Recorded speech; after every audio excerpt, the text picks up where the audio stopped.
Bonjour à tous, il est 8h45, bienvenue dans le Live TV Finance. Une nouvelle semaine commence pour tout savoir de l'actualité financière et de celle des entreprises. Regardons ensemble le sommaire. Dans quelques instants, on va recevoir Julien Marron, directeur de la publication de la revue Le Rouge et le Blanc, un trimestriel destiné à tous les passionnés du vin.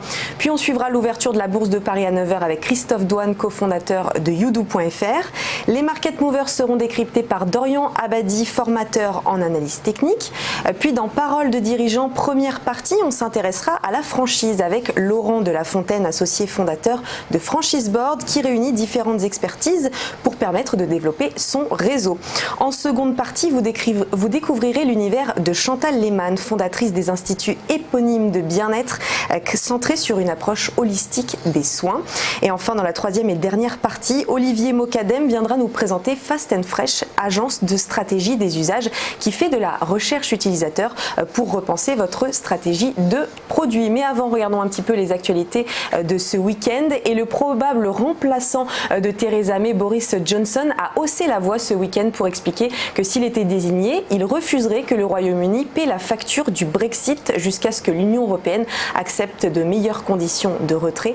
Nos amis et partenaires doivent comprendre que l'argent sera conservé jusqu'à ce que nous ayons plus de clarté sur le chemin à prendre, a-t-il affirmé.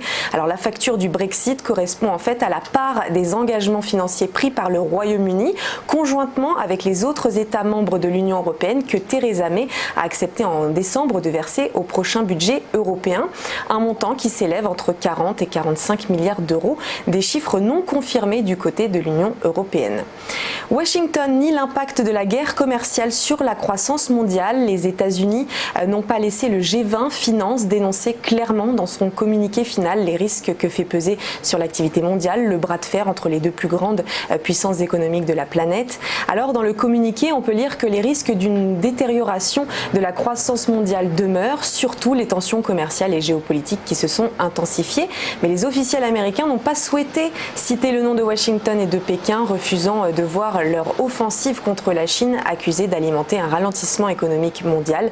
D'ailleurs, selon Steven Mnuchin, le secrétaire américain au Trésor, le ralentissement concerne l'Europe, la Chine et ailleurs, et ce mouvement n'est en aucun cas le résultat des tensions commerciales du moment. Enfin, focus sur le marché de l'or qui a grimpé en un mois, plus 6%, son plus haut niveau de l'année.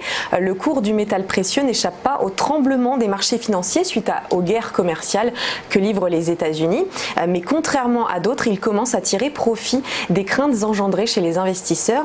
Alors qu'il était au plus bas de l'année début mai, il n'a cessé de monter depuis le dernier front ouvert par Donald Trump du côté du Mexique, dont le président américain envisage de taxer la totalité des importations. Résultat, en 8 séances, 8 hausses.